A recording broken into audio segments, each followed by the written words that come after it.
Le magnésium joue un rôle dans des centaines de processus biochimiques dans tout votre corps. Des recherches indiquent qu'une partie importante de la population pourrait ne pas satisfaire ses besoins quotidiens en magnésium par le seul biais de son alimentation. Ce qui m'inquiète en tant que médecin, c'est que si le magnésium peut offrir de réels bienfaits pour la santé, une utilisation inappropriée peut entraîner des complications. Après des années de pratiques cliniques et d'études de la littérature médicale, j'ai observé que des patients commettaient des erreurs évitables avec les compléments alimentaires à base de magnésium. Certains en prennent alors qu'ils souffrent de pathologies qui rendent leur utilisation risquée, tandis que d'autres ne réalisent pas qu'il peut interagir avec leurs médicaments de manière à en diminuer l'efficacité ou à créer des problèmes. Il ne s'agit pas seulement d'inconvénients mineurs. Nous parlons ici de problèmes potentiels allant de troubles digestifs à des préoccupations plus graves concernant la fonction rénale, les effets cardiovasculaires et les interactions médicamenteuses. C'est pourquoi je souhaite vous expliquer tout ce que vous devez savoir sur les compléments alimentaires à base de magnésium, les avantages, les risques et, surtout, comment les utiliser de manière appropriée s'ils vous conviennent. À la fin de cet article, vous saurez plus clairement si la supplémentation en magnésium est pertinente dans votre situation, quelle quantité pourrait être appropriée et quels sont les signes avant-coureurs à surveiller. Commençons par la question fondamentale. Avez-vous réellement besoin d'une supplémentation en magnésium? Beaucoup de gens commencent à en prendre sans déterminer au préalable s'il y a un réel besoin. Voici quelques indicateurs qui montrent que votre corps pourrait bénéficier d'un apport supplémentaire en magnésium. Un signe courant concerne la fonction musculaire. Vous pouvez ressentir des crampes soudaines et douloureuses dans les mollets, souvent la nuit lorsque vous essayez de dormir. Ou peut-être avez-vous remarqué des contractions musculaires persistantes, comme un paupière qui ne cesse de trembler. Ces symptômes peuvent parfois indiquer un taux de magnésium insuffisant. Le magnésium aide à réguler la fonction nerveuse et musculaire. Lorsque les niveaux sont insuffisants, les cellules nerveuses peuvent s'activer plus facilement, entraînant des contractions musculaires involontaires, des contractions ou une sensation de picotement dans les extrémités. Au-delà des crampes, vous pouvez remarquer une faiblesse musculaire générale ou une fatigue qui rend les activités quotidiennes plus difficiles qu'auparavant. Le magnésium intervient dans le processus de production d'énergie cellulaire, de sorte que des niveaux insuffisants peuvent affecter les performances musculaires. La réponse au stress et l'humeur sont deux autres domaines dans lesquels une carence en magnésium peut se manifester. Il existe une relation intéressante entre le stress et le magnésium que beaucoup de gens ignorent. Le stress psychologique peut en effet augmenter l'excrétion de magnésium dans l'urine. Parallèlement, votre corps peut avoir besoin de plus de magnésium pendant les périodes de stress afin de soutenir divers processus physiologiques. Cela peut créer un cercle vicieux dans lequel le stress épuise le magnésium, et un faible taux de magnésium peut contribuer à augmenter le sentiment de stress ou d'anxiété. Si vous vous sentez souvent nerveux, avez du mal à vous détendre ou rester éveillé avec des pensées qui s'emballent, il vaut la peine d'envisager si un apport adéquat en magnésium pourrait faire partie de la solution, même si ce n'est certainement pas le seul facteur à prendre en compte. L'âge est un autre facteur à prendre en compte. Avec l'âge, notre système digestif subit des changements qui peuvent affecter l'absorption des nutriments. La production d'acide gastrique diminue souvent avec l'âge, ce qui peut avoir un impact sur la façon dont les minéraux tels que le magnésium sont absorbés par les aliments. La muqueuse intestinale devient également moins efficace dans l'absorption des nutriments au fil du temps. De plus, les personnes âgées consomment parfois moins d'aliments riches en magnésium, tels que les légumes verts à feuilles, les noix, les graines et les céréales complètes, que ce soit en raison d'un changement d'appétit, de problèmes dentaires ou d'une sensibilité digestive. Cette combinaison d'apports réduits et d'efficacité d'absorption diminuée rend les personnes âgées plus vulnérables à un statut magnésien inadéquat. Les personnes souffrant de troubles digestifs tels que les maladies inflammatoires de l'intestin, la maladie cœliaque ou la diarrhée chronique sont également plus exposées, car ces affections interfèrent avec l'absorption normale des nutriments. Certains médicaments peuvent également affecter les niveaux de magnésium. Les diurétiques, couramment prescrits pour l'hypertension artérielle ou la rétention d'eau, augmentent le débit urinaire. Si cela aide à éliminer l'excès de liquide, cela augmente également l'excrétion de minéraux, dont le magnésium. L'utilisation à long terme d'inhibiteurs de la pompe à protons pour traiter le reflux acide ou les ulcères peut réduire l'acidité gastrique au point d'altérer l'absorption du magnésium.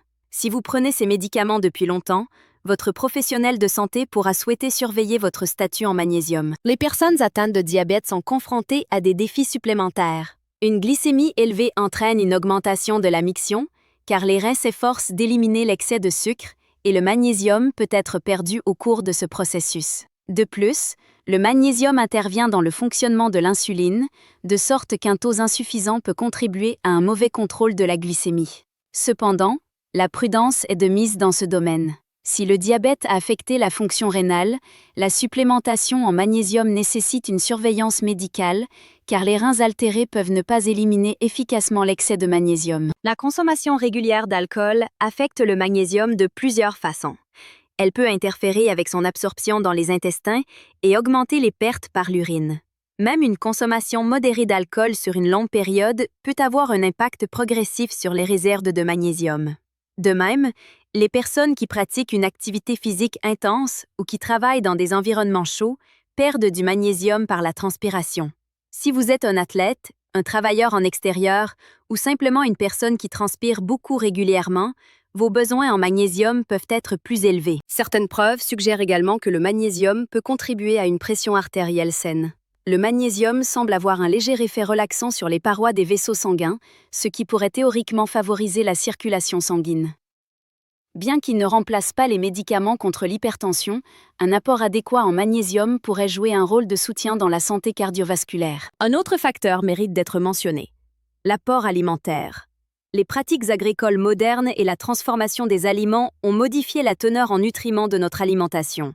Si votre alimentation habituelle ne comprend pas beaucoup de légumes verts à feuilles, de céréales complètes, de noix, de graines et de légumineuses, il se peut que vous ne couvriez pas vos besoins en magnésium uniquement par l'alimentation. Pour la plupart des adultes en bonne santé, un apport quotidien supplémentaire en magnésium compris entre 100 et 200 mg est généralement considéré comme raisonnable. Si vous traitez des symptômes spécifiques ou si votre médecin vous a conseillé d'augmenter votre apport, des doses plus élevées peuvent être appropriées, mais il est préférable de ne pas dépasser 350 mg de compléments alimentaires, sauf si vous suivez un traitement médical. Maintenant, concernant le type de magnésium à choisir, les différentes formes ont des caractéristiques différentes. Le glycinate de magnésium et le malate de magnésium ont tendance à être bien absorbés et sont généralement doux pour le système digestif. Le citrate de magnésium est également bien absorbé, mais peut avoir un effet laxatif plus important.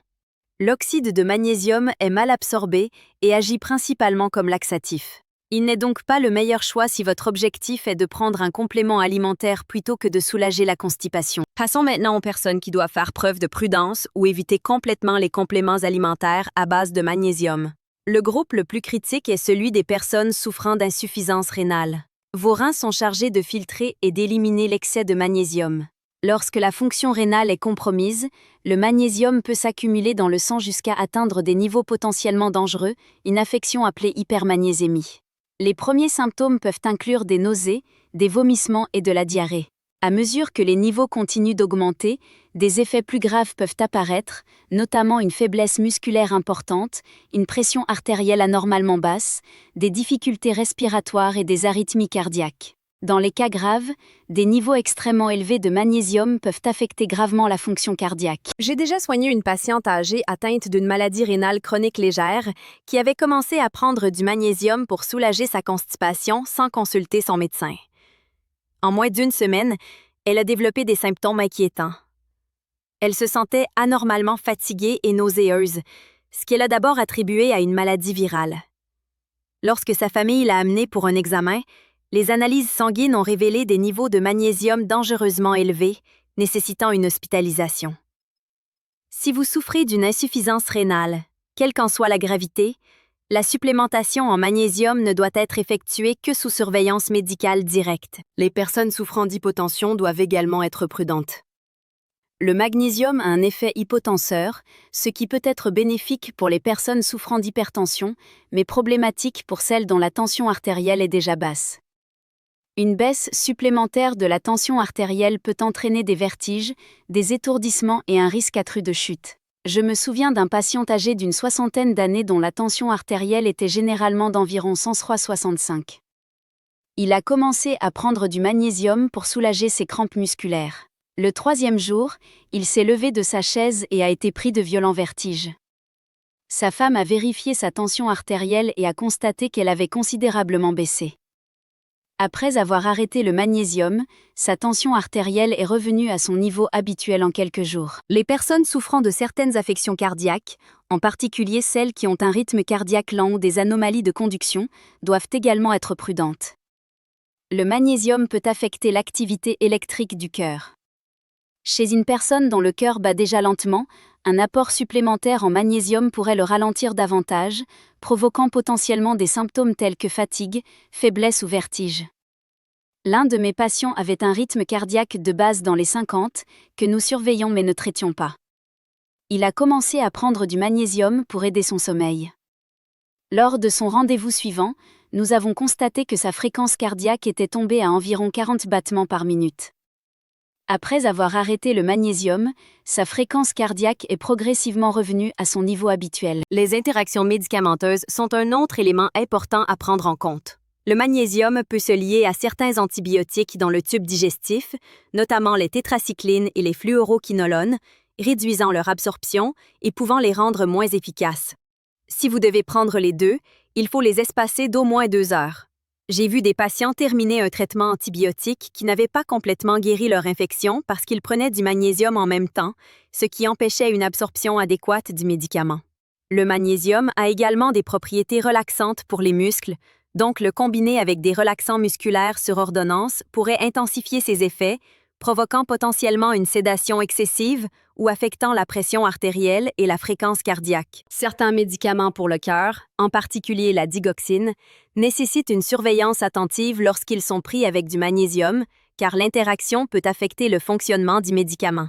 J'ai eu une patiente sous traitement stable à la digoxine pendant des années qui a ajouté du magnésium pour soulager ses crampes dans les jambes. Son analyse sanguine suivante a révélé des taux de digoxine fluctuants, qui ont nécessité un ajustement minutieux jusqu'à ce que nous réalisions que le magnésium interférait. Une fois que nous avons correctement synchronisé la prise du médicament et du complément, ces taux se sont stabilisés. Voyons maintenant comment utiliser le magnésium en toute sécurité s'il vous convient.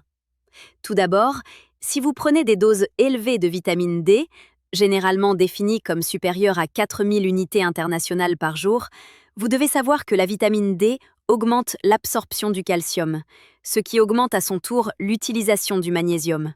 Cela signifie qu'une supplémentation élevée en vitamine D peut potentiellement épuiser les réserves de magnésium, rendant encore plus importante une consommation adéquate de magnésium. Deuxièmement, sachez que les analyses sanguines standards pour le magnésium ont leurs limites. Seule une petite fraction du magnésium total de votre corps circule dans le sang. La majorité est stockée dans les os, les muscles et à l'intérieur des cellules, où elle n'est pas facilement mesurable. Votre corps régule étroitement les niveaux de magnésium dans le sang, les maintenant dans une fourchette étroite même lorsque les réserves ailleurs sont épuisées. Cela signifie que vous pouvez avoir un taux de magnésium normal dans le sang tout en présentant une carence fonctionnelle dans les tissus où il est le plus important. Plutôt que de se fier uniquement aux analyses sanguines, il est souvent plus utile de prêter attention aux symptômes cliniques. Troisièmement, si vous prenez des compléments alimentaires à base de calcium, veillez à l'équilibre entre le calcium et le magnésium. La prise de grandes quantités de calcium sans apport suffisant en magnésium peut poser problème. La recommandation générale est un rapport calcium-magnésium d'environ 2:1, bien que les besoins individuels varient. Quatrièmement, sachez que la caféine et l'alcool augmentent l'excrétion du magnésium par les reins. Si vous consommez régulièrement du café ou des boissons alcoolisées, vous devrez peut-être veiller à avoir un apport suffisant en magnésium pour compenser ces pertes. Cinquièmement, évitez de prendre toute votre dose de magnésium à jeun, car cela peut provoquer des troubles digestifs, notamment des diarrhées, des crampes et des nausées. Divisez plutôt votre dose et prenez-la avec vos repas. Cette approche réduit les effets secondaires et peut en fait améliorer l'absorption. Voici une approche raisonnable pour commencer une supplémentation en magnésium. Commencez par une dose modérée, environ 100 mg par jour, à prendre avec votre repas du soir. Cela vous permettra de voir comment votre corps réagit sans surcharger votre système. Après une semaine environ, si vous le tolérez bien, vous pouvez envisager d'augmenter progressivement la dose à 200 mg par jour, en la répartissant éventuellement entre le matin et le soir. Choisissez une forme bien absorbée comme le glycinate ou le malate de magnésium. La prendre avec un repas contenant des graisses peut améliorer l'absorption. Évitez de la prendre avec des repas extrêmement riches en fibres, car un excès de fibres peut nuire à l'absorption. N'oubliez pas que la supplémentation est plus efficace lorsqu'elle s'inscrit dans une approche globale de bien-être. Aucun complément ne peut compenser une mauvaise alimentation, un sommeil insuffisant, un stress chronique ou un manque d'activité physique. Considérez le magnésium comme un élément d'une approche globale de la santé et non comme une solution unique qui résout tous les problèmes. Il convient également de souligner que, bien que j'ai évoqué divers scénarios et considérations, la situation de chacun est unique. Avant de commencer tout nouveau régime de compléments alimentaires, en particulier si vous souffrez de problèmes de santé ou si vous prenez des médicaments, il est important d'en discuter avec votre médecin. Il pourra vous aider à déterminer si la supplémentation est appropriée dans votre cas, quelle dose est raisonnable et si une surveillance est nécessaire. Cela est particulièrement important si vous souffrez d'une maladie rénale ou cardiaque, si vous prenez plusieurs médicaments ou si vous avez d'autres problèmes de santé complexes. L'objectif ici n'est pas de décourager la supplémentation en magnésium, qui peut être vraiment utile pour de nombreuses personnes. Il s'agit plutôt de s'assurer que si vous prenez des compléments, vous le faites de manière réfléchie et sûre, en étant conscient à la fois des avantages potentiels et des situations dans lesquelles la prudence est de mise. Le magnésium est un minéral essentiel qui soutient de nombreuses fonctions corporelles et le maintien d'un niveau adéquat par l'alimentation et, si nécessaire, par une supplémentation appropriée, peut contribuer à la santé et au bien-être général. La clé est de prendre des décisions éclairées en fonction de votre situation personnelle et de travailler en collaboration avec votre équipe de soins de santé afin de déterminer la meilleure approche pour vous.